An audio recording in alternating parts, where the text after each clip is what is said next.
चलिए जी, तो आज का हम लोग चैप्टर शुरू करेंगे। देखिए, शांति बनाए रखिए। आज से पॉलिटेक्निक का एक महत्वपूर्ण यूनिट फिजिक्स का हम स्टार्ट करेंगे और ये महत्वपूर्ण यूनिट होता है ऑप्टिक्स का। ठीक है, ऑप्टिक्स में आपको 5 से 6 चैप्टर पढ़ने होते हैं, जिसमें से आज पहला चैप्टर पढ़ेंगे प्रकाश के प्रकृति और परिवर्तन। ठीक है, प्रवर्तन है जी, परिवर्तन नहीं है। प्रकाश की प्रकृति और प्रवर्तन पढ़ना है। ठीक है, रिफ्लेक्शन पढ़ना है। तो देखिए, आपके एग्जाम में कम से कम जो होता है 5 से 6 क्वेश्चन ऑप्टिक्स से पूछे जाते हैं।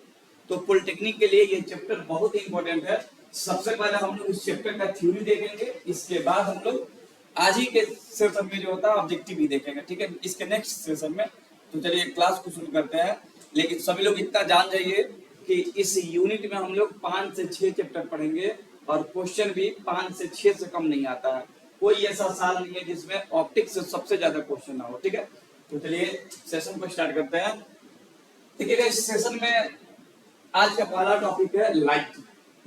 तो आज लाइट के बारे में बहुत सारा बात जानेंगे और आप लोग से बोले थे कि इसको लिखते भी रहना है, इसका नोट्स बनाना है। ऐसा नहीं है कि हम पढ़ा देते हैं, आप सुन लीजिए, बस सुन लिए तो एग्जाम इस बार नहीं निकलेगा, फिर एक बार और पढ़ना पड़ेगा साथ में। अगर चाहते हैं कि इस बार एग्जाम क्लियर हो जाए ना, तो जो पढ़ाया जा रहा है उसको लिखिए, क्वेश्चन बनाइए और एक आप लोग मॉडल पेपर लीजिए और मॉडल पेपर को बनाइए। हम तो कराएंगे ही, आप लोग अपने से भी बनाइए, तब जाके कुछ हो सकता है। और ऑप्टिक्स हम लोग पढ़ लेंगे तो फिजिक्स में आपके पास कम से कम 10 चैप्टर हो जाएगा। 5-6 को बढ़ा दिए और इसमें कम से कम 5 मिलेगा तो 10 हो जाएगा।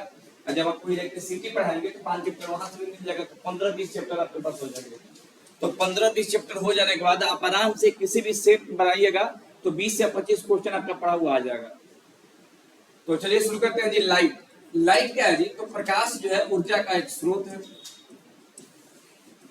प्रकाश ऊर्जा का एक स्रोत है।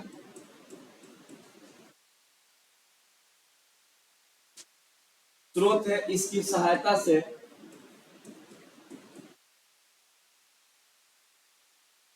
से को देख पाता है। आंख किसी वस्तु को देख पाता है।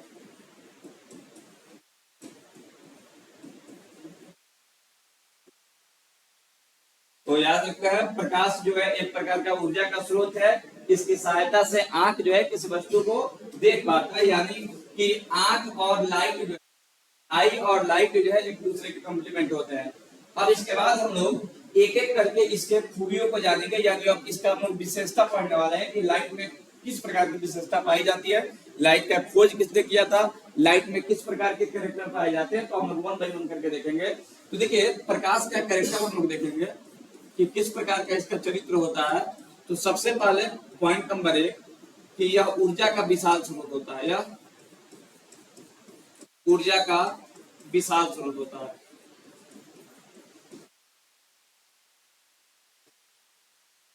लाइट जो है ऊर्जा का विशाल स्रोत होता है। दूसरा कि यह हमेशा सीधी रेखा में गमन करता है। यह हमेशा सीधी रेखा में गमन करता है।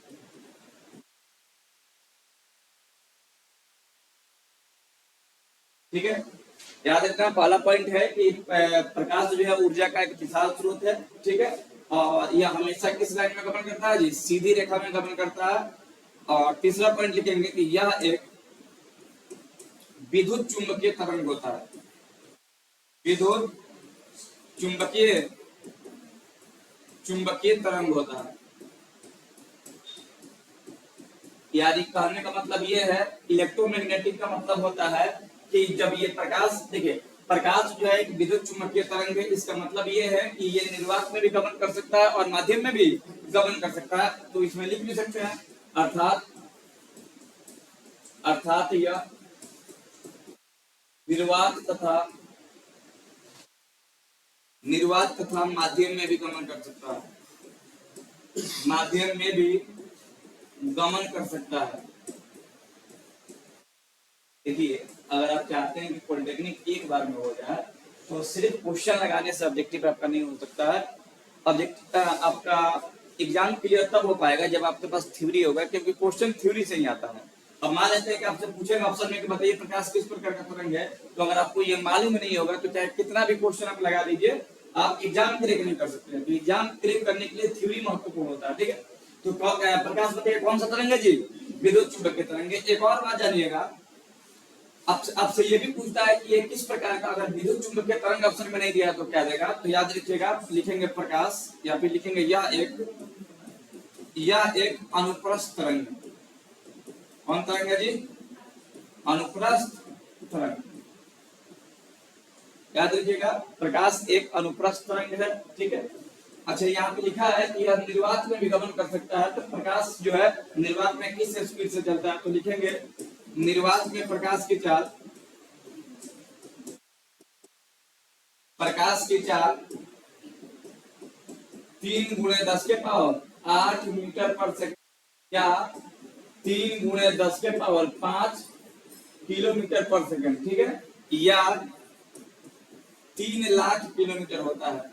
इसी को हम लोग 3 लाख कहते हैं, ठीक है ना, 3 × 10 के पावर 5 को, या 3 लाख किलोमीटर पर सेकंड होता है।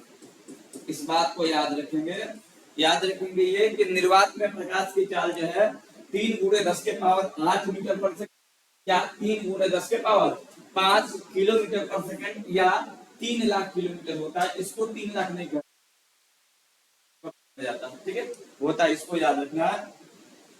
अगला पॉइंट देखिएगा, अब अगला पॉइंट में ना लाइट के कंसेप्ट से क्वेश्चन पूछे जाते हैं कि बताइए, देखिए प्रकाश तो तब से है जब से पृथ्वी है, लेकिन प्रकाश के बारे में मनुष्य ने कब जाना, किसके द्वारा सर्वप्रथम इसके कंसेप्ट को दिया गया, उसको जानेंगे। तो देखिए प्रकाश को सबसे पहले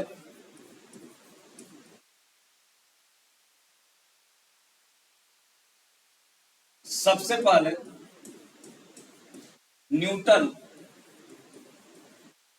ने प्रस्तुत किया। देखिए प्रकाश को सबसे पहले न्यूटन ने, अच्छा ऐसे लिखते हैं प्रकाश के कंसेप्ट को, प्रकाश के कंसेप्ट को सर्वप्रथम न्यूटन द्वारा दिया गया था।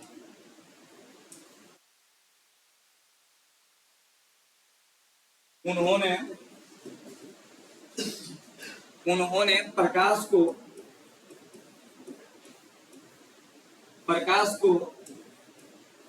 कण के रूप में परिभाषित किया था, कण के रूप में परिभाषित किया था।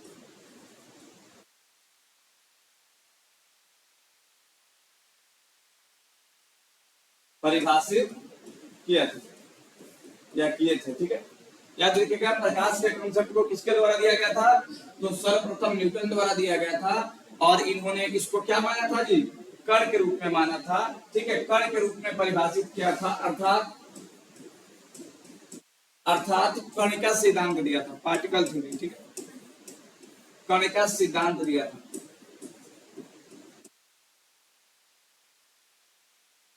आपको ये 2S में पढ़ना, ठीक है, कणिका सिद्धांत क्या होता है।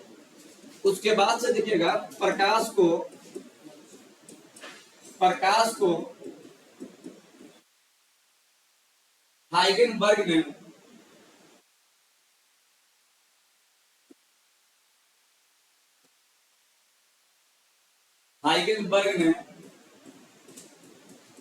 तरंग के रूप में परिभाषित किया था।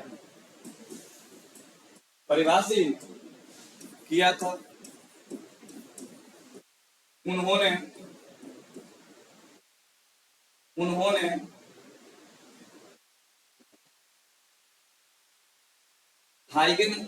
प्रकाश को हाइगेनबर्ग ने तरंग के रूप में परिभाषित किया था। उन्होंने इसके लिए तरंग सिद्धांत प्रस्तुत किए थे, तरंग सिद्धांत प्रस्तुत किए थे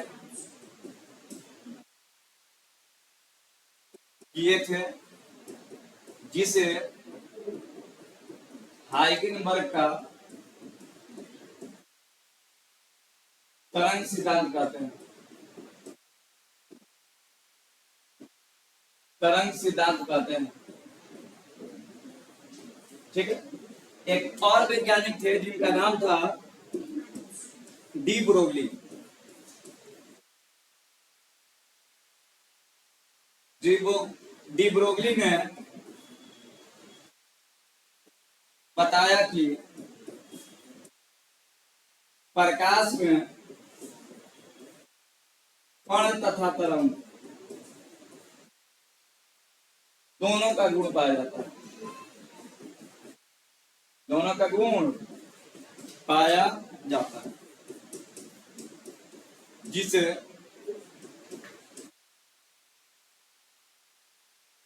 जिसे प्रकाश की दोहरी प्रकृति का गुण कहते हैं। दोहरी प्रकृति का गुण कहते हैं।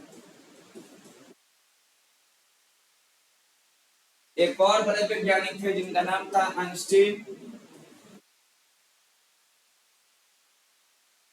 आइंस्टीन ने प्रकाश को फोटोन के रूप में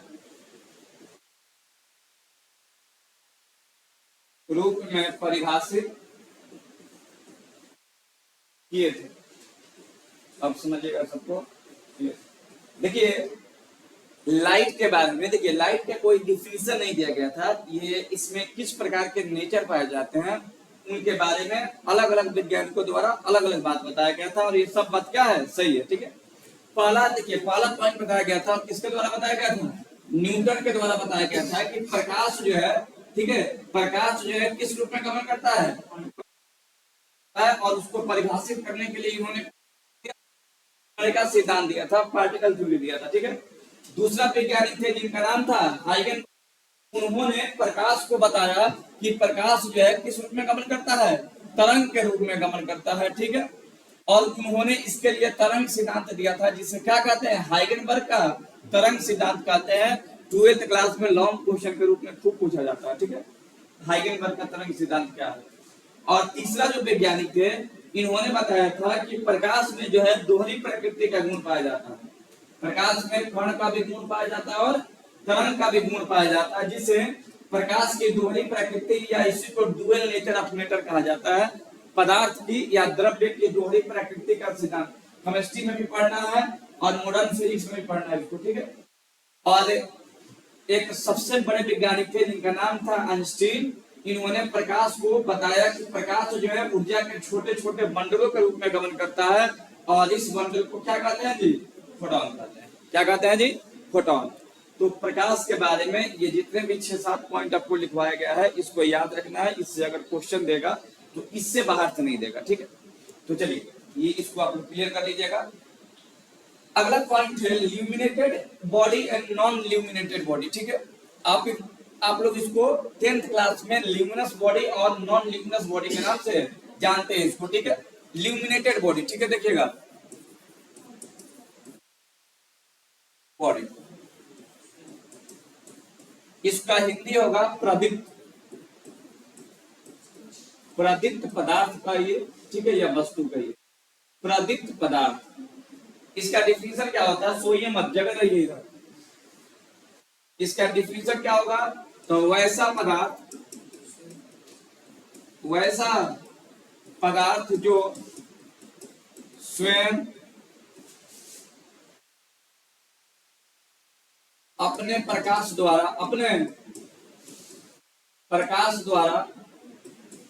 क्या करते हैं जी, वैसा पदार्थ जो स्वयं अपने प्रकाश द्वारा क्या होते हैं, प्रकाशित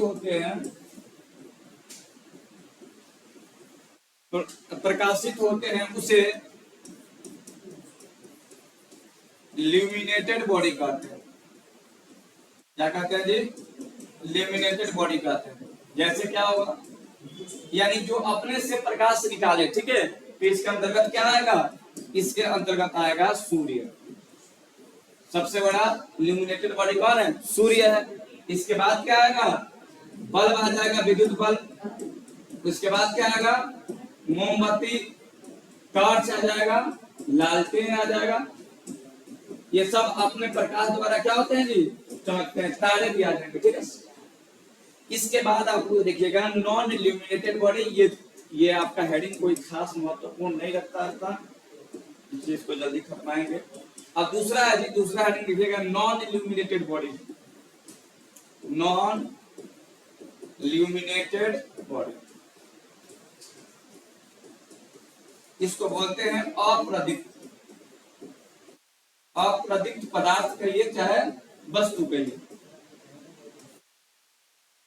लिखेंगे वैसी वस्तुएं या वैसी पदार्थ जो स्वयं के प्रकाश से, स्वयं के प्रकाश से प्रकाशित नहीं होता है, प्रकाशित नहीं होता है, उसे क्या कहते हैं जी, नॉन इल्यूमिनेटेड बॉडी कहते हैं, नॉन इल्यूमिनेटेड बॉडी कहते हैं। नॉन इल्यूमिनेटेड बॉडी कहते हैं। जैसे में क्या होगा जी, जैसे में सबसे महत्वपूर्ण एग्जांपल है चंद्रमा। देखने में तो लगता है कि इसमें प्रकाश होता है, लेकिन चंद्रमा में खुद का प्रकाश नहीं होता है, ये किसी और के प्रकाश से चमकता है। उसके बाद क्या हो जाएगा जी, कुर्सी हो जाएगा, टेबल हो जाएगा, ठीक है, बहुत सारा चीज हो जाएगा, ठीक है। इसलिए आदमी को भी क्या होना चाहिए, ल्यूमिनेटेड नहीं, क्या होना चाहिए, सॉरी नॉन ल्यूमिनेटेड नहीं, क्या होना चाहिए, ल्यूमिनेटेड होना चाहिए। अपने प्रकाश से चमकना चाहिए, माने अपना ज्ञान होना चाहिए, किसी और के ज्ञान से नहीं, ठीक है। तो कल सर आपसे पढ़ने कर सकते क्या, पढ़ाई तो भाई पढ़ लेना ही पड़ेगा। चलिए अगला हेडिंग है स्कैटरिंग ऑफ लाइट, बड़ा इंपॉर्टेंट हेडिंग है। स्कैटरिंग का मतलब होता है फैलना, ठीक है, और ऑफ माने का, लाइट माने प्रकाश, यानी प्रकाश का फैलना। इसको फिजिक्स की भाषा में क्या कहते हैं, प्रकाश का प्रकीर्णन, प्रकाश का प्रकीर्णन, स्कैटरिंग ऑफ लाइट, प्रकाश का प्रकीर्णन। देखिए प्रकाश का प्रकीर्णन क्या कहता है, और इसका एप्लीकेशन भी हम लोग जो है डेली लाइफ में महसूस करते हैं। देखिएगा डिफिनेशन क्या होता है,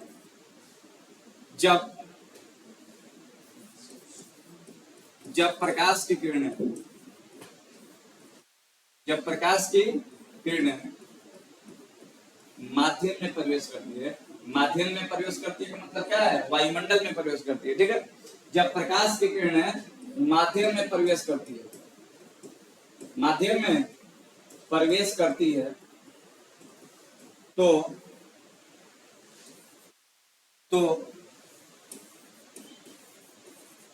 माध्यम में उपस्थित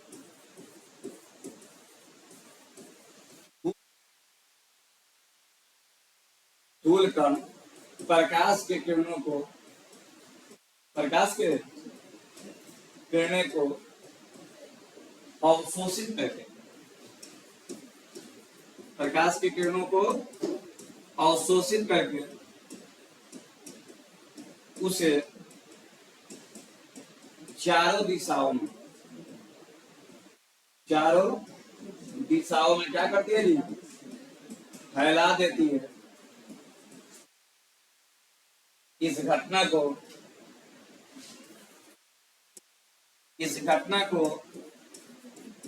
प्रकाश का प्रकीर्णन कहते हैं, प्रकीर्णन कहते हैं।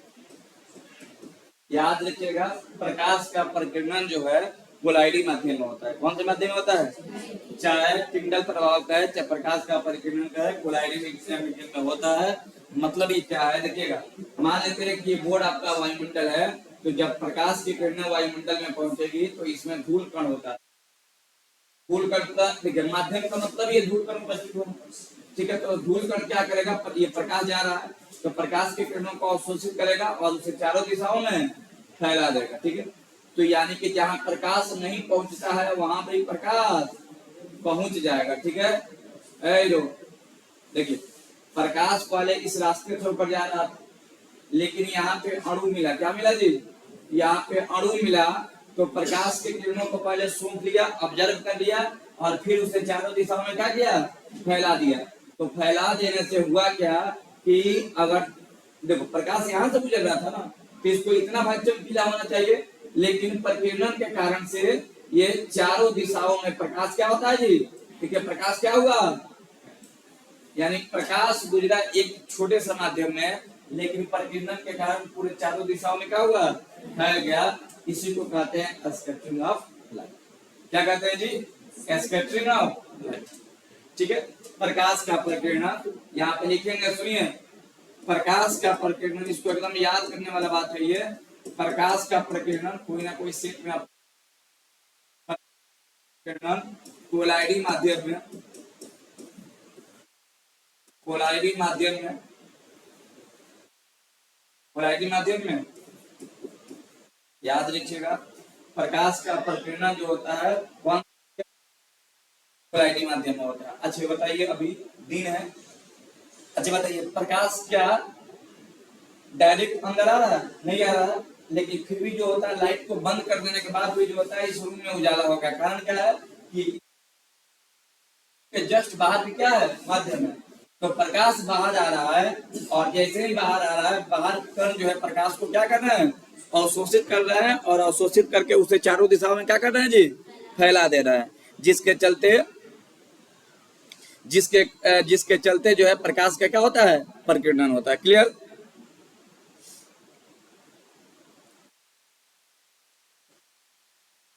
चलिए देखिएगा, प्रकाश का प्रकीर्णन तो आप लोग देखिए, लेकिन यहाँ पे कुछ महत्वपूर्ण बात है, उसको भी देखते चलेंगे। देखिएगा, एक आपको पढ़ना रहता है रेले का नियम, रेले का नियम, रेले का नियम क्या कहता है, आप लोग 10th क्लास या 12th क्लास में पढ़े होंगे कि प्रकाश का जो प्रकीर्णन होता है,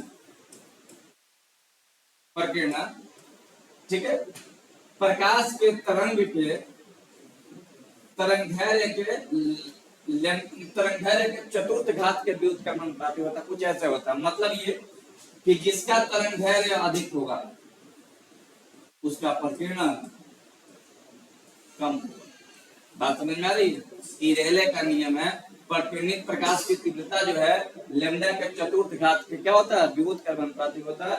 आपके फॉर्मूले में होगा ये, अगर तरंगदैर्घ्य ज्यादा होगा तो प्रकीर्णन क्या होगा, कम होगा, और प्रकीर्णन जो है कम होगा, सॉरी, अगर ई कम होगा, लैम्डा कम होगा, तो प्रकीर्णन क्या होगा, अधिक होगा।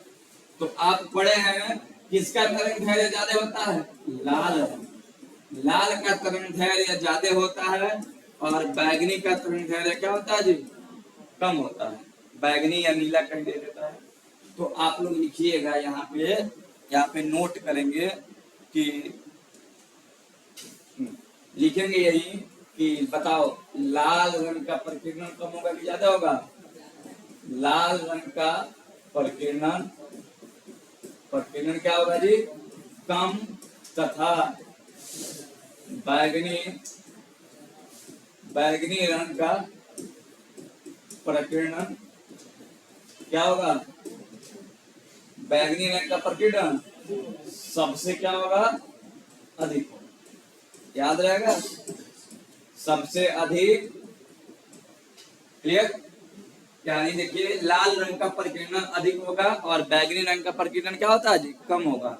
ये क्वेश्चन आपके एग्जाम में पूछा हुआ है, ठीक है, पॉलिटेक्निक के एग्जाम में पूछा हुआ है। क्या उल्टा हो, लाल रंग का प्रकीर्णन कम होता है तथा बैगनी रंग का प्रकीर्णन सबसे अधिक होता है। ठीक है,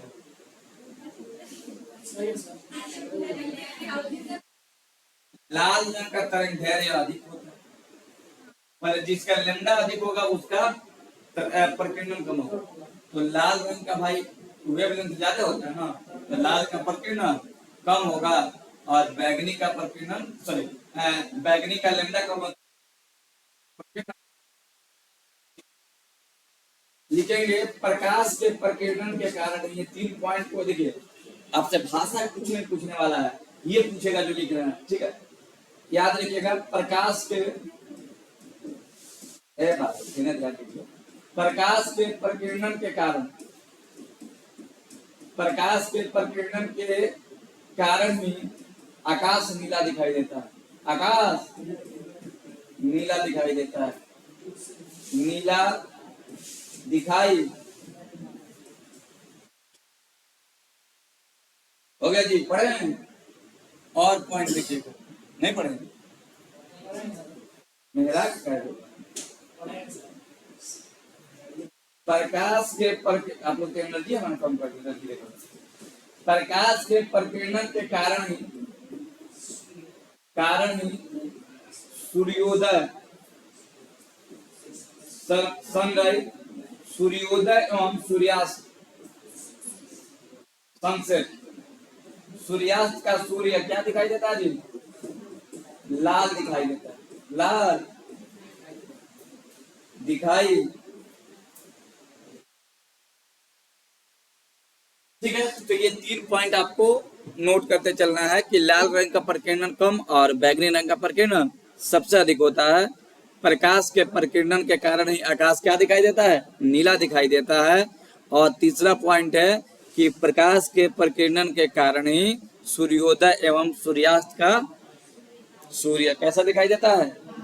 याद रखिएगा रेले का नियम, प्रकीर्णित प्रकाश की तीव्रता जो है, intensity of scattering of light, तीव्रता, अरे प्रकीर्णित प्रकाश की तीव्रता जो है प्रकाश के तरंगदैर्घ्य के चतुर्थ घात के विरुद्ध क्रमानुपाती होता है।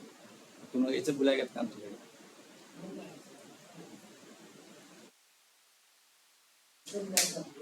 सब याद रखिए। अब अगला हेडिंग है reflection of light. Reflection of light में जो महत्वपूर्ण बात है, डिफिनीशन तो देखेंगे ही, डिफिनीशन के अलावा हम लोग, अच्छा इसमें एक और चीज दिया है, लॉ ऑफ रिफ्लेक्शन अलग दिया है क्या? नहीं, इसी में ठीक है, लॉ भी देखेंगे। हाँ जी, रिफ्लेक्शन ऑफ लाइट।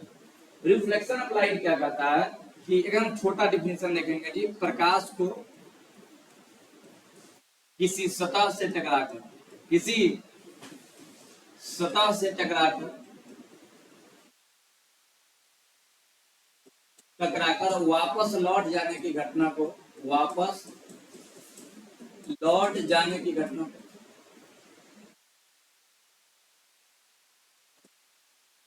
को क्या कहते हैं जी? प्रकाश का प्रकीर्णन का, सॉरी, प्रकाश को किसी सतह से टकराकर वापस लौट जाने की घटना को प्रकाश का प्रकीर्णन कहते हैं। सॉरी, प्रकाश का प्रकीर्णन है जी, प्रकाश का परावर्तन कहते हैं। परावर्तन, देखो ध्यान, जब थोड़ा सा मिसमैच होता है, प्रकाश को किसी सतह से टकरा करके वापस लौट जाने की घटना को क्या कहते हैं? प्रकाश का परावर्तन कहते हैं। मतलब प्रकाश का परावर्तन कुछ ऐसे होता है, ये रहा सरफेस, ठीक है, ठीक है, आएगा प्रकाश की किरणें और टकरा कर ऐसे चला जाएगा, जो आ रहा है उसे आपतित किरण, जो जा रहा है उसे परावर्तित किरण, ऐसे आएगा और टकरा कर, ऐसे आएगा टकरा कर चलेगा, ठीक है, परिवर्तन हो रहा है। तो परिवर्तन एक समतल सतह से होता है, समतल सतह से। एक परिवर्तन ये हो गया, और एक परिवर्तन ऐसे भी होता है, सरफेस जो है कर्व होता है, ठीक है। और प्रकाश की किरणें आई चली गई, आई चली गई, आई चली, ठीक है, ठीक है, आ रही है चली गई, ठीक है।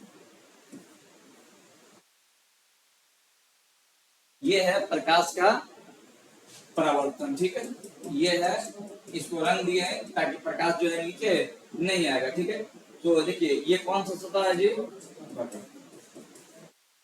अच्छा, इसमें एक बात नोटिस करिएगा कि देखो, प्रकाश की किरणें आ रही है तो आपतित किरण, आपतित किरण, और जा रही है तो परावर्तित, परावर्तित किरण, ठीक है। और जहां पे ये मिल रहा है उसको क्या बोलेंगे? आपतन बिंदु, आपतन, ठीक है। तो देखो, अच्छा देखिए, परिवर्तन दोनों में हो रहा है, एक समतल सतह से हो रहा है और एक वक्र सतह से हो रहा है। समतल सतह से हो रहा है और वक्र सतह से ये हो रहा है। अगर परिवर्तन की घटना समतल सतह से होगा तो समतल सतह से होगा तो उसको कहेंगे नियमित परावर्तन। क्या कहेंगे जी? नियमित परावर्तन, ठीक है। अगर परावर्तन की घटना वक्र सतह से होगी तो उसे क्या कहेंगे? अनियमित परावर्तन, अनियमित परावर्तन। तो याद रखिएगा प्रकाश का परावर्तन कितने प्रकार का जी?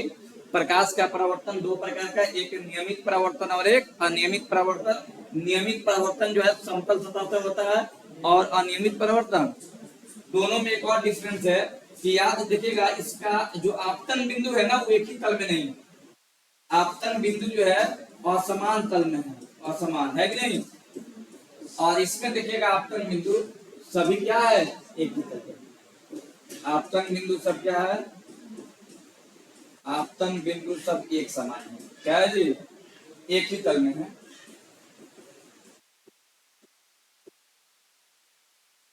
ठीक है, तो इस प्रकार से इन दोनों में हम लोग डिफरेंस करेंगे। अगला हेडिंग है law of reflection of light. ठीक है, ये सब आप लोग पढ़े हुए हैं, बस शॉर्टकट देखेंगे। हाँ, इसमें कुछ डिफरेंस है उसको देखेंगे। Reflection of law of reflection of light, प्रकाश के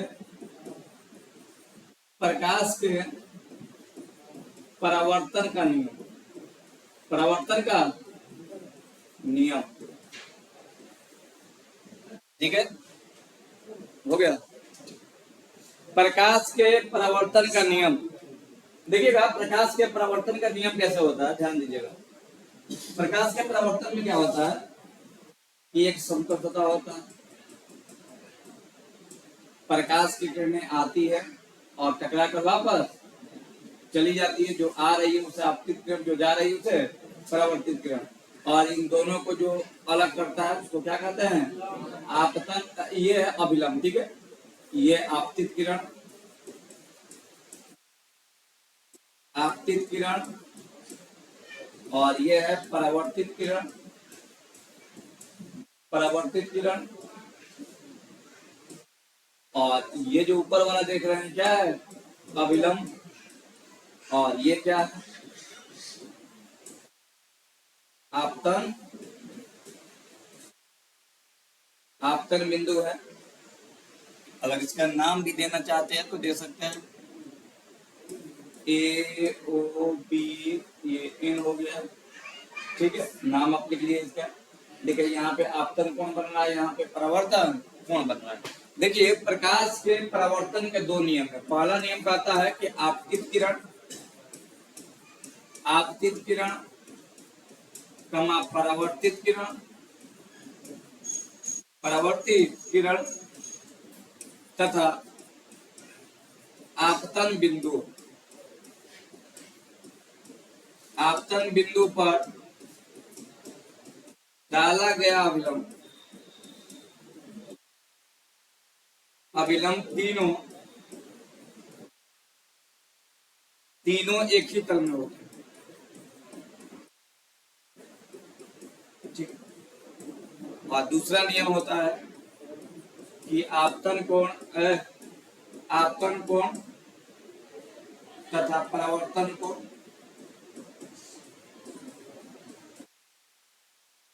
क्या होते हैं, आपस में बराबर, बराबर।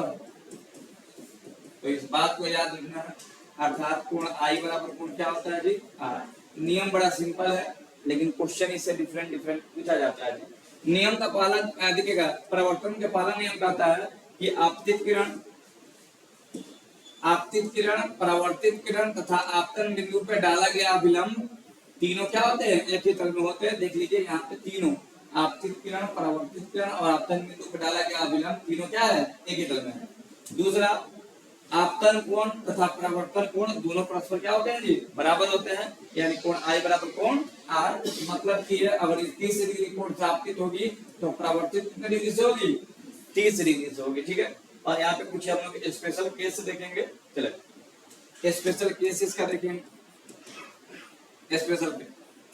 स्पेशल केस से क्वेश्चन आता है कि मान लेते हैं कि ये लाइन है, प्रकाश की किरणें आ रही है और आके चली जा रही है, लेकिन आपको ये देखिए ये दर्पण पूर्ण रूप से जो होता है अति नहीं है, पेंटेड नहीं है, तो आपको दिखाई दे रहा है कि कुछ प्रकाश की किरणें क्या हो रही है, नीचे निकल रही है। ठीक है, तो यहाँ पे ना एंगल ऑफ डिफ्लेक्शन बनता है, विचलन कोण बनता है।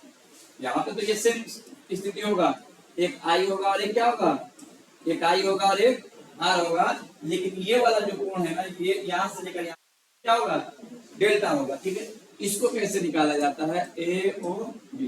तो देखिए लेमडा निकालने का फॉर्मूला होता है, सॉरी डेल्टा निकालने का फॉर्मूला होता है 180 माइनस 2 आई, या दूसरा फॉर्मूला लिख सकते हैं कि डेल्टा बराबर 180 माइनस 2। ठीक है, क्वेश्चन देख लीजिएगा, यदि आपतन कोण 30 डिग्री हो तो विचलन कोण का मान ज्ञात करें। इसको विचलन कोण कहते हैं। क्या कहते हैं जी, विचलन। तो विचलन कोण ज्ञात करें, कोण ज्ञात करें। आपतन कोण दिया है और कह रहा है कि विचलन कोण ज्ञात करिए। तो ज्ञात करने का तरीका क्या है, देखिए बताइए, आई कितना दिया है 30 डिग्री, आपको क्या निकालना है, डेल्टा निकालना है। तो डेल्टा बराबर क्या होता है जी, 180 माइनस 2 आई। 180 का 80, 2 का 2, आई का मान कितना है 30, तो 180 माइनस 60 यानी कितना डिग्री, 120 डिग्री हो जाएगा। ठीक है, कितना हो जाएगा 120 डिग्री। ठीक है, तो इस प्रकार से अगर ऐसा क्वेश्चन आता है कि प्रकाश के कैसे निकालेंगे, तो उसको निकालने का तरीका ये। ठीक है, एक और केस देखिएगा, इसको कहीं कहीं देखने को मिलता है जी, फाउंडेशन के बुक में ऐसा क्वेश्चन आपको देखने को मिलता है। याद रखिए, अगर कह देगा ई 30 कितना, तो पूछेगा ये कितना होगा, तो वो भी 30 होगा। ठीक है, इसका भी वैल्यू कितना होगा, 30 होगा, क्योंकि याद रखिएगा अगर ये x होता है तो ये कितना होता है, x होता है। ठीक है, ये x होता है तो कितना होता है, x होता है। और यहाँ पे पूरा कोण कितना बनता है, 180 डिग्री बनता है, तो दोनों सिमिलर होता है। ठीक है,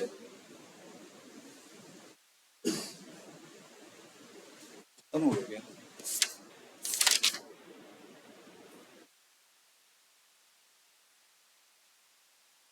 चलिए, इमेज, प्रतिबिंब। देखिए प्रतिबिंब की अगर बात किया जाए तो डिफिनेशन लिखने से कोई मतलब नहीं है। अगर डिफिनेशन लिखना भी है तो हम लोग लिखेंगे कि किसी बिंदु स्रोत से आ रही प्रकाश की किरणें दर्पण या लेंस से, देखिए अगर दर्पण की बात हो तो दर्पण की बात होगी तो परावर्तन की बात होगी। ठीक है, परावर्तन की बात होगी, और लेंस की बात होगी तो किसकी बात होगी, अपवर्तन की बात होगी। इस बात को याद रखिएगा। तो परिभाषा क्या कहता है सुनिएगा, कहता है कि किसी बिंदु स्रोत से आ रही प्रकाश की किरणें दर्पण या लेंस से परावर्तन या अपवर्तन के बाद जिस बिंदु पर मिलती है या मिलती हुई प्रतीत होती है उसे दर्पण, उसे क्या कहा जाता है, इमेज कहा जाता है। इमेज कितने प्रकार के होते हैं, 2 प्रकार के होते हैं। कितने प्रकार के, 2 प्रकार। इसमें 2 प्रकार के होते हैं, एक होता है रियल इमेज और एक होता है virtual image. Real image, real का मतलब होता है वास्तविक प्रतिबिंब। ठीक है, वास्तविक प्रतिबिंब। अब वर्चुअल इमेज का मतलब होता है आभासी प्रतिबिंब या काल्पनिक प्रतिबिंब। तो दोनों के बारे में हम लोग फीचर देख लेते हैं, क्योंकि फीचर से क्वेश्चन आएगा, अगर आएगा तो, अदरवाइज ये कोई ज्यादा इंपॉर्टेंट टॉपिक है भी नहीं। तो हम लोग रियल इमेज का फीचर देखेंगे। तो feature of real image, feature of real image. ठीक है, हम लोग पहला पढ़ने जा रहे हैं रियल इमेज का फीचर। पॉइंट नंबर 1, देखिए सबसे पहले अगर वास्तविक प्रतिबिंब की बात करें तो यह हमेशा सीधा बनता है। हमेशा कैसा बनता है जी, सीधा बनता है। वास्तविक प्रतिबिंब हमेशा कैसा बनता है, सीधा बनता है। दूसरा बात कि इसे पर्दे पर उतारा जा सकता है। किस पे उतारा जा सकता है जी, पर्दे पर उतारा जा सकता है। और क्या होता है जी, इसमें ऊर्जा मौजूद होती है, यानी कि चमकीला होता है। ठीक है, इसमें ऊर्जा मौजूद होती है, मौजूद होती है। तो सीधा लिखते हैं क्या, नहीं तो ये सीधा नहीं होगा जी, उल्टा लिखिए। बताइए दिमाग, चलिए ये हमेशा क्या बनता है जी, उल्टा बनता है। इसमें ऊर्जा मौजूद होती है, और लिखेंगे इसे सीधी रेखा द्वारा दिखाया जाता है। सीधी रेखा द्वारा दिखाया जाता है। दिखाया, रियल इमेज को सीधी रेखा द्वारा दिखाया जाता है, ठीक है। अब देखिएगा नेक्स्ट, अब यहाँ पे है वर्चुअल इमेज। तो इसमें क्या होता है, सेम इसका उल्टा होता है। अगर ये उल्टा बनता है तो क्या बनता है, यह हमेशा सीधा बनता है। कैसा बनता है जी, सीधा बनता है। दूसरा पॉइंट कि इसे पर्दे पर नहीं उतारा जा सकता,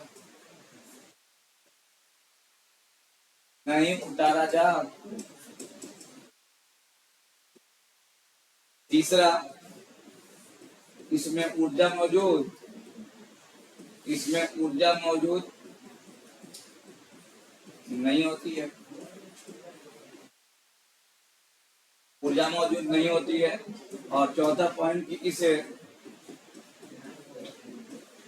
टूटी हुई रेखा द्वारा दिखाया, टूटी हुई रेखा द्वारा दिखाया जाता है। तो इतने पॉइंट को आप लोग याद रखेंगे।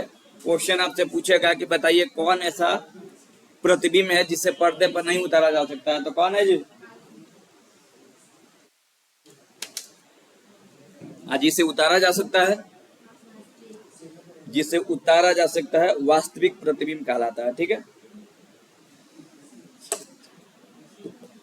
चलिए तो आगे बढ़ते हैं। अगला टॉपिक है, अगला टॉपिक है प्लेन मिरर। बड़ा ही शानदार टॉपिक है। इस टॉपिक से क्वेश्चन आपके एग्जाम में पूछा जाता है, ठीक है। बड़ा देखिए, पॉलिटेक्निक के लिए प्लेन मिरर बहुत ही इंपॉर्टेंट टॉपिक है। मिरर से भी बढ़ के है प्लेन मिरर, ठीक है। क्वेश्चन आता है इसीलिए इसको अलग से दिया है। उसके बाद मिरर के बारे में अलग से आपको पढ़ना है, ठीक है। प्लेन मिरर, समतल दर्पण, समतल, डिफिनेशन से कोई मतलब नहीं है लेकिन फिर भी लिख देते हैं, वैसा दर्पण जिसका परावर्तक सतह, जिसका परावर्तक सतह, परावर्तक सतह क्या होता है जी, सतह समतल होता है। वैसा दर्पण जिसका परावर्तक सतह समतल होता है, कौन सा दर्पण कहलाता है जी, समतल दर्पण कहलाता है। देखिए ये रहा समतल दर्पण, ठीक है। इसका जो परावर्तक सतह है क्या होगा, समतल होगा, ठीक है। अब यहाँ पे एक अति महत्वपूर्ण ऑब्जेक्टिव देखेंगे, देखिएगा नोट यहाँ पे देखेंगे कि जब प्रकाश की किरणें, ये आया भी था सर, जब प्रकाश की किरणें किसी समतल दर्पण पर, किसी समतल दर्पण पर लंबवत, लंबवत पड़ती है, पड़ती है, तो उस स्थिति में, उस स्थिति में, स्थिति में आपतन कोण कितना होगा, आपतन कोण तथा परावर्तन कोण कितना होगा बताओ, परावर्तन कोण शून्य होता है। क्या होता है जी, क्या होता है जी, शून्य होता है। देखिएगा जब प्रकाश, अच्छा क्वेश्चन है, कई बार आपके क्लास 10 में पूछा है, पॉलिटेक्निक में पूछा है कि जब प्रकाश की किरणें किसी समतल दर्पण पर लंबवत पड़ती है तो आपतन कोण हो चाहे परावर्तन कोण हो, और याद रखिएगा ऑप्शन में 90 जरूर देगा, ठीक है। क्योंकि आपको यहाँ पे क्या दिखाई दे रहा है, परपेंडिकुलर दिखाई दे रहा है, ठीक है। और परपेंडिकुलर देखने से आपको मार दीजिएगा, देखिए होता है ये समतल दर्पण, प्रकाश की किरणें आ रही है लंबवत, कितना पे आ रही है, 90 पर आ रही है, इसी एंगल पे है, और जा रही है इसी, उसी पे चल जा रही है। तो ना ही आई बन रहा है और ना ही आर बन रहा है, क्योंकि जब आई बनेगा नहीं तो आर कितना बनेगा, नहीं बनेगा, तो दोनों क्या हो जाएगा, 0 डिग्री हो जाएगा।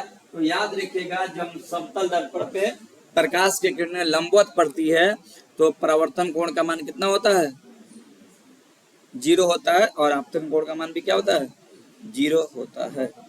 चलो,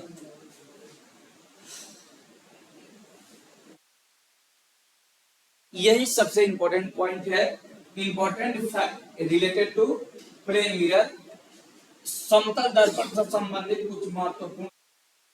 तो चलिए एक एक करके हम लोग देखेंगे। पहले समतल दर्पण की विशेषता देखेंगे, उसके बाद इसमें जो इमेज बनता है उसके विशेषता देखेंगे। तो पहला पॉइंट देखिएगा, और आपको याद भी होगा, ऐसा उम्मीद हम कर सकते हैं।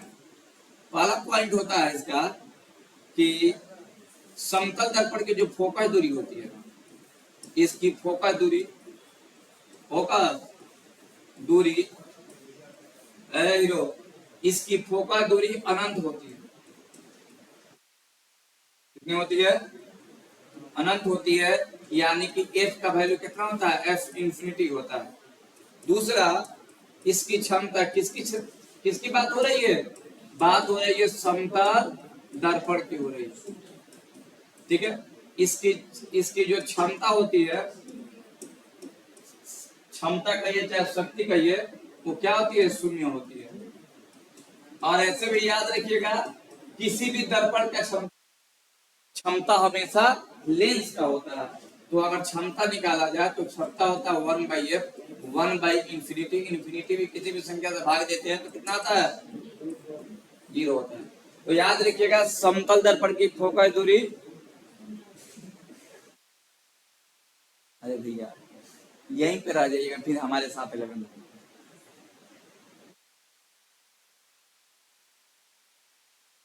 पढ़ाया जा रहा है, इसलिए कि आप लोग के साथ भला हो। तो 10 दिन बाद रिजल्ट आने वाला है, आराम से 11th पढ़ा देंगे, और आप लोग मेरे साथ ही रहने वाले हैं, तो कोई फर्क नहीं पड़ता है। लेकिन हम चाहते हैं कि आप लोग के साथ, सभी लोग के साथ भला हो। समय से पहले कोई आप लोग टारगेट अचीव कर, समय से पहले आपको टारगेट तो अचीव नहीं, समय से पहले अगर आपको गोल दिखाई दे देना तो टारगेट अचीव जो होता है समय का पहले होगा। अब यहाँ के बच्चों का ये स्टैंडर्ड है ना, मैट्रिक के बाद उसको समझ में नहीं आता है क्या पढ़े।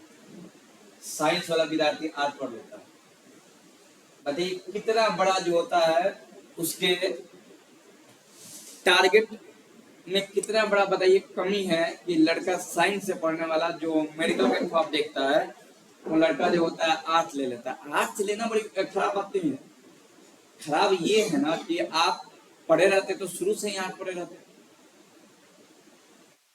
ऐसा कंडीशन हो जाता है। तो जो बताया जरा उसको ध्यान से देखा जाए। अगर आपका बाबू, अगर आप मैट्रिक में हैं, अगर यहाँ से आप पॉलिटेक्निक निकाल देते हैं तो आपके सामने ना गैप नहीं मिलता है, आपके सामने एक एकदम साफ सुथरा जो होता है टारगेट दिखाई देता है। और समय से पहले अगर आपको टारगेट दिखाई देगा तो उसको अचीव करना आसान होता है। देखिए हर टारगेट को अचीव करने में बड़ा कठिनाई होती है, लेकिन अगर समय से पहले दिखाई दे देना तो आप समय रहते उसको पूरा करने का पूरा उम्मीद रहेगा कर पाइएगा। और ऐसे भी आप लोग अब 10th से ना टेक्निकल में जा रहे हैं, तो टेक में जा रहे हैं, आपको अभी समझ में आ गया कि आपको टेक में जाना है। बहुत लोग 12th के बाद जाता है, बहुत लोग ग्रेजुएशन के बाद जाता है, और आप लोग 10th के बाद जा रहे हैं। तो आपके पास समय ज्यादा है, समय ज्यादा है, तो किसी भी चीज किसी भी आप जो गोल सेलेक्ट करिएगा ना, चाहे आप आरआरबी जेई में जाइए, चाहे एसएससी जेई में जाइए, चाहे बिहार में जेई जो निकल रहा, बाहर निकल रहा है, वैकेंसी निकल रहा, उसमें जाइए, आसान हो जाता है। कठिन कब हो जाएगा, जब 12th बीत जाए। एग्जाम निकालना भी कठिन हो जाएगा, अगर निकाल भी लीजिए तो और भी आगे कठिनाई आती है। कारण क्या है कि आपको समय कम मिलता है। अच्छा बताइए, एक एक 10th का लड़का पॉलिटेक्निक करने जा रहा है और एक 12th का जा रहा है, ठीक है। बेशक 12th का जो पॉलिटेक्निक करने जा रहा है उसको थोड़ा सा एडवांटेज होता है, किसका, सिलेबस का। उसको पॉलिटेक्निक का एक सेमेस्टर पढ़ने में आसानी होती है, 1 या 2 सेमेस्टर। लेकिन ये मत भूलिए कि इसको ना 2 साल कम समय मिला, ठीक है। 2 साल कम समय लेकर के पॉलिटेक्निक में गया है, और ये 2 साल ज्यादा समय लेकर पॉलिटेक्निक में गया है। इसके लिए पढ़ना थोड़ा सा मुश्किल होगा, लेकिन ना उसका फाउंडेशन और ज्यादा मजबूत होगा। तो आप 2 साल समय बचा रहे हैं, तो 2 साल समय जो बचा रहे हैं वो एसएससी जेईई में जाएगा ना। अगर मान लेते हैं कि 2 साल यहाँ भी नहीं बचा, तो जो आप बीटेक करने जाइएगा वहां पे आपका समय जाएगा ना जी, बीटेक।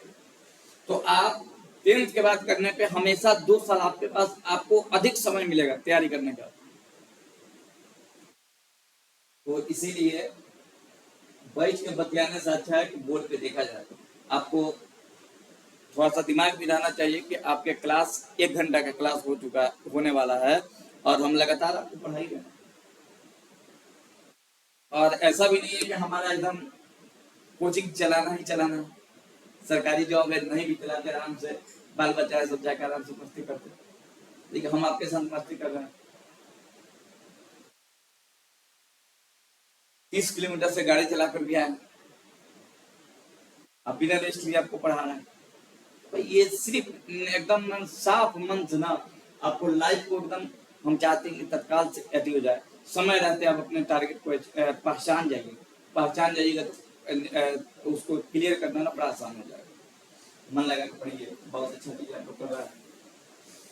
आप समझ रहे हो यार, पॉलिटेक्निक तो कोई इसरो में जा सकता है, अनुसंधान रिसर्च सेंटर वहां जा सकता है। पॉलिटेक्निक से पूछो कहाँ नहीं जा सकते हो, हर सेक्टर में जा सकते हो। हर सेक्टर में, डिफेंस से लेकर के और इंजीनियरिंग, हर सेक्टर में जा सकते हो यार। टीचिंग में मास्टर भी बन सकते हो, पॉलिटेक्निक करो, बीटेक करो, और बीटेक कर लोगे तो पॉलिटेक्निक का मास्टर बन जाओगे। एमटेक कर लो, फिर बीटेक का मास्टर बन जाएगा। भाई मेरे, एक पॉलिटेक्निक ऐसा बाबू जो ब्रांच है ना कि आप इससे कहीं भी मुड़ सकते हैं, कहीं भी।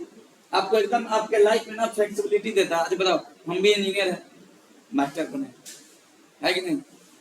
बताओ, सिविल इंजीनियर 2018 में पास आउट हुए, लेकिन हमको लगा कि नहीं है, हम इसी में अब आए नहीं। देखिए, इसमें आना मजबूरी था, लेकिन इससे निकलना बहुत बड़ा अति था, समस्या था। देखिए, आप आते हैं, देखिए टीचर आप अपने मर्जी से बनते हैं, लेकिन आप अपने मर्जी से इसको छोड़ नहीं सकते। छोड़ तो दीजिएगा, कहीं से क्या दिक्कत है, कल से बंद कर दीजिए। प्रकृति आपको माफ नहीं करेगी, और प्रकृति किसी का नहीं होता, किसी का नहीं।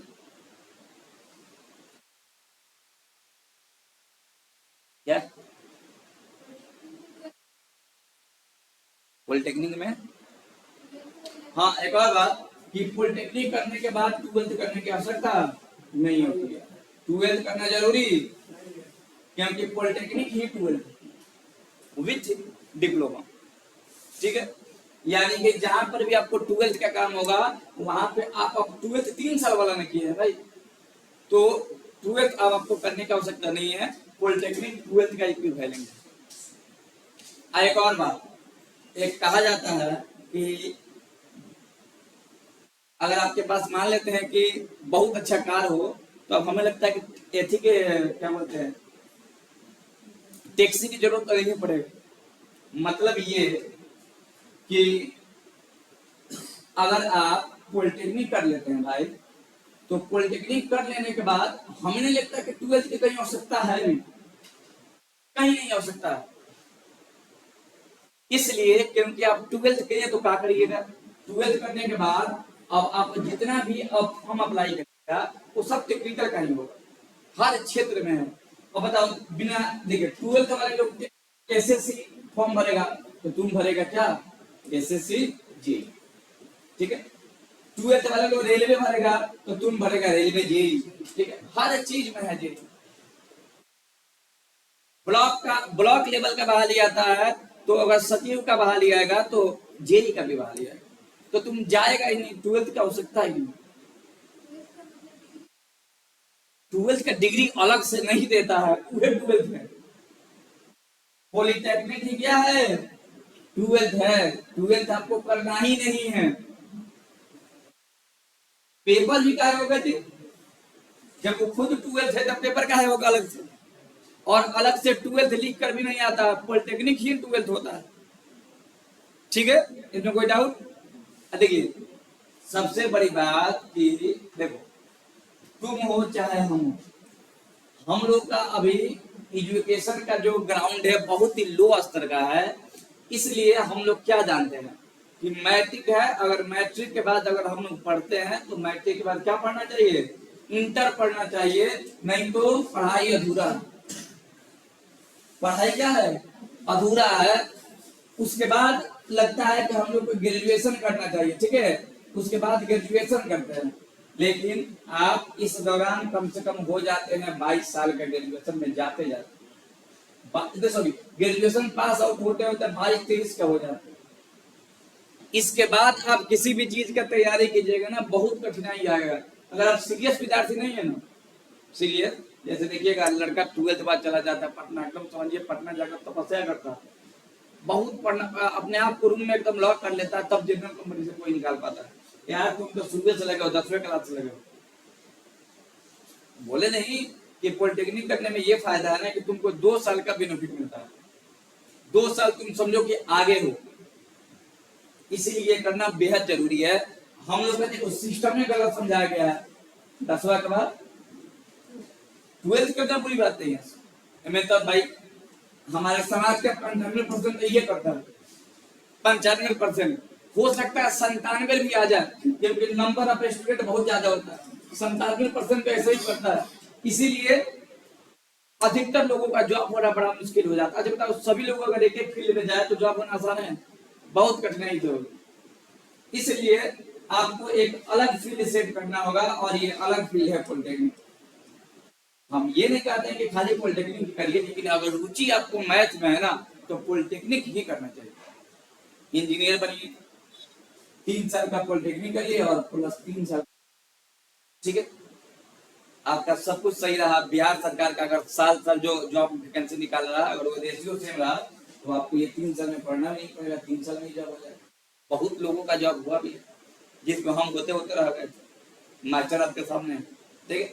तो और इस आप देखे भी ये पिछले साल 3-4 विद्यार्थियों का रिजल्ट जो होता है जेई में हुआ भी था, वो लोग जॉब कर भी रहा। तो भाई मेरे जॉब देखिए, जॉब इसी से जल्दी हो सकता है। बाकी आप करो 11 करना है 11-12 करो, ग्रेजुएशन करना है करो, करते रहो, फिर जाके जनरल कम्युनिकेशन करो। इसमें हो कि तुम 10वें से लगे हुए हो ना, तो तुम्हारा पढ़ाई का रेशियो सही रहता है, समय से रहता है, और कुछ नहीं, ठीक है। और जब जितने ज्यादा पढ़ोगे तुम्हारे अंदर कंटेंट आते जाएगा, तुम कोई भी एग्जाम फेस कर लोगे। तो पॉलिटेक्निक आपके लिए बहुत अच्छा ऑप्शन है, ठीक। और ये इसलिए भी आसान हो जाता है कि इसमें संख्या, देखो टेक्निकल चीज हमेशा आसान होता है, क्योंकि दुनिया किससे चल रही है, टेक्निकल से चल रही है। क्या कुछ करना क्या, बोलिए क्या, क्लास में कितना सब्जेक्ट नहीं जाना तो अच्छा। सीट, देखिए सीट बढ़ा हुआ है, आप सीट आप 40 लड़की है ना, तो 40 से 50 सही करिए। बाकी आपको कॉलेज का चिंता करिए ना, ऐसी क्या चिंता करिए। अगर 90 क्वेश्चन में आप 40 से 50 क्वेश्चन कर देते हो, निगेटिव मार्किंग नहीं है इसमें, तो अगर आप 40 से 50 कर देते हो तो आपका हो गया, बस कॉलेज जो चाहेगा उसको मिल जाएगा, लड़की हो तो। और फिर वो लड़कियों का 33 नहीं 35% रिजल्ट कैटेगरी है, तो उसमें हो जाता है, ठीक है। तो आपको बस ध्यान रखना है कि आपको 40 से 50 क्वेश्चन सही करते हैं। अगर इतना आता है तुम्हारा, तो जो बनाना चाहिए वो मिल जाएगा, कॉलेज तो कोई चलेगा, ठीक है। क्योंकि आजकल सभी कॉलेज में सब ठीक है मिला जुला, क्योंकि सब में हॉस्टल की सुविधा है, हॉस्टल की सुविधा है तो पढ़ना पड़ता है।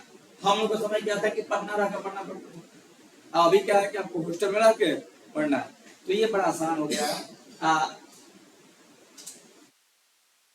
पहले के समय में लड़कियां बहुत कम पढ़ती थी पॉलिटेक्निक इंजीनियरिंग, इस समय बहुत ज्यादा है, ठीक। तो इसीलिए मन लगा के पढ़िए, और ये करना बहुत अच्छा है पॉलिटेक्निक का, समय रहते निकल जाएगा, बोले नहीं दूसरा आप आगे रहिए। और अब आप घर में सबसे बेहतर करिएगा।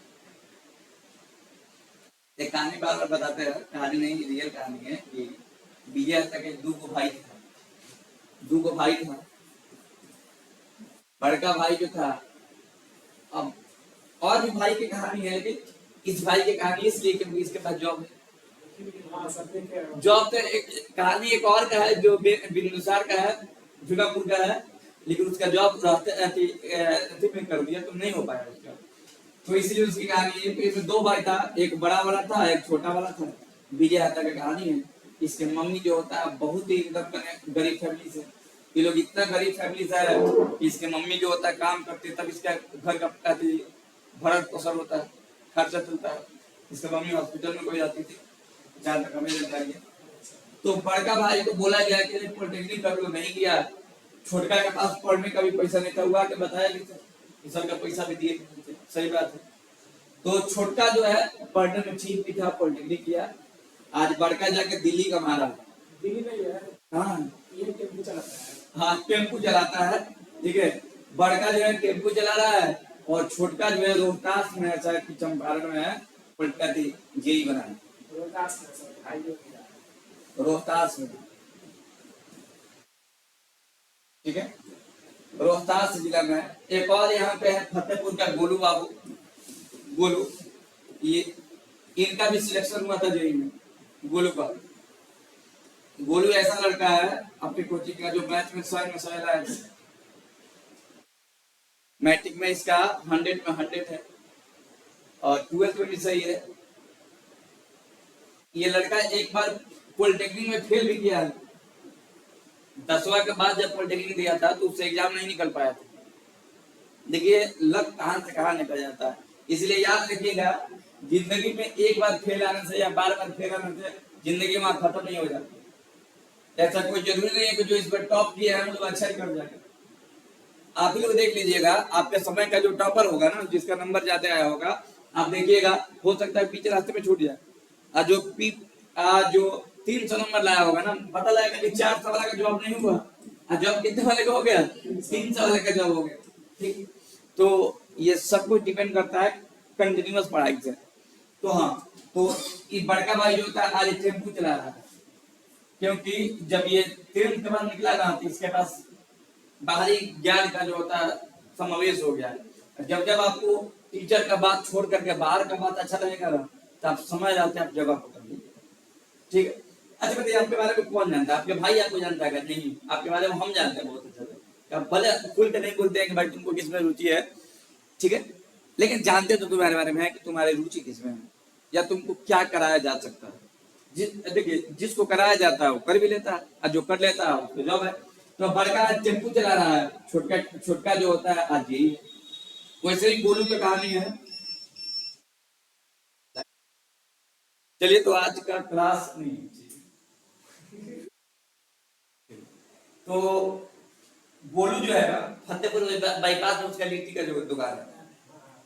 आप लोग जैसे ही फतेहपुर बाईपास में निकलते हैं बबनिया, तो इस बगल जो है 2 विद्यार्थी हमारा है, बहुत करीबी विद्यार्थी। एक है मन्नू, मंटू तो है वो अलग चीज, मंटू आप लोग का समय का है। मन्नू पॉलिटेक्निक में पूरा 2 रैंक लाया था पूरे बिहार में, पटना से पॉलिटेक्निक कंप्लीट किया है।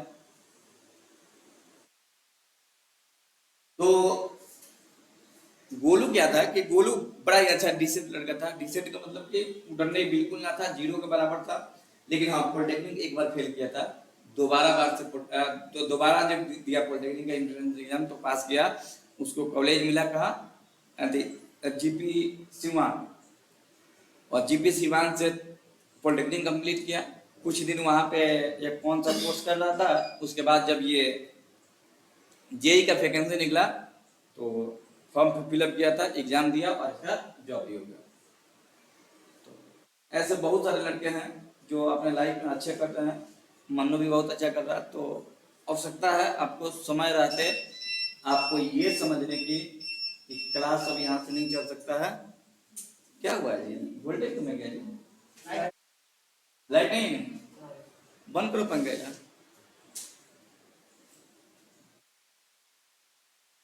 तो क्लास हमारा तो चल रहा है, लेकिन क्लास को अब यहीं पे हम लोग क्या करेंगे, विराम देंगे, क्योंकि वीडियो को पॉज करना ही पड़ेगा। चलिए तो आज का क्लास यहीं पे समाप्त होता है।